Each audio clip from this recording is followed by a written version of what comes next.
beli Tupperware untuk rencana ke Rawa. Ini mau rencana ke Rawa bawa nasi, tempat nasi. Kita lihat isinya apa.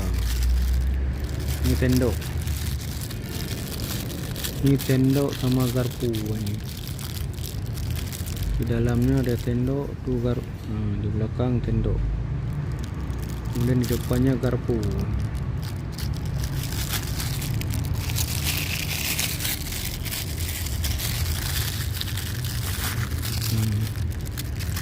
Sendok sama garpu.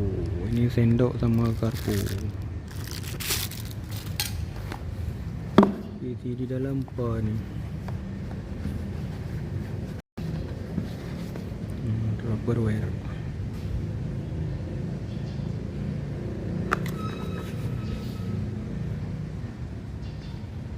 Tupperware.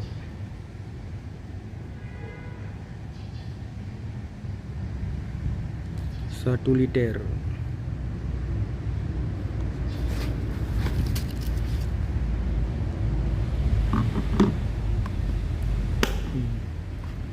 Bisa dibuka tutup.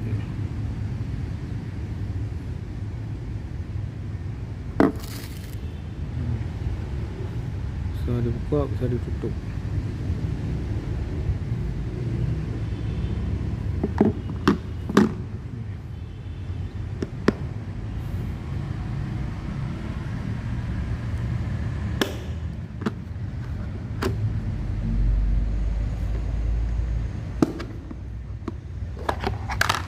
Dalamnya.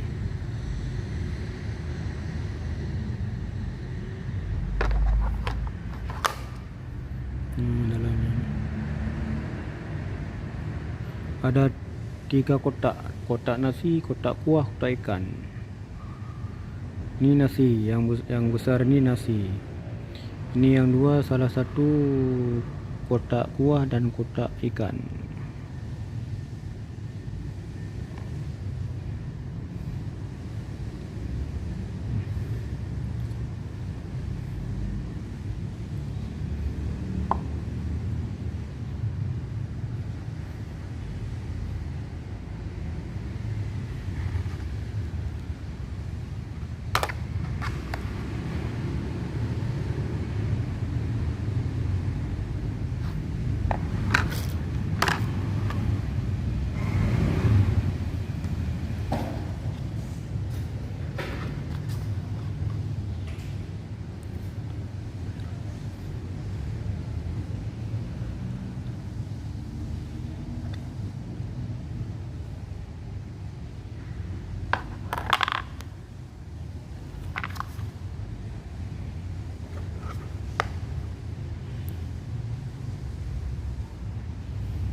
Ini salah penulisan, maunya Tupperware. Ini lupa tulis R. Tupperware.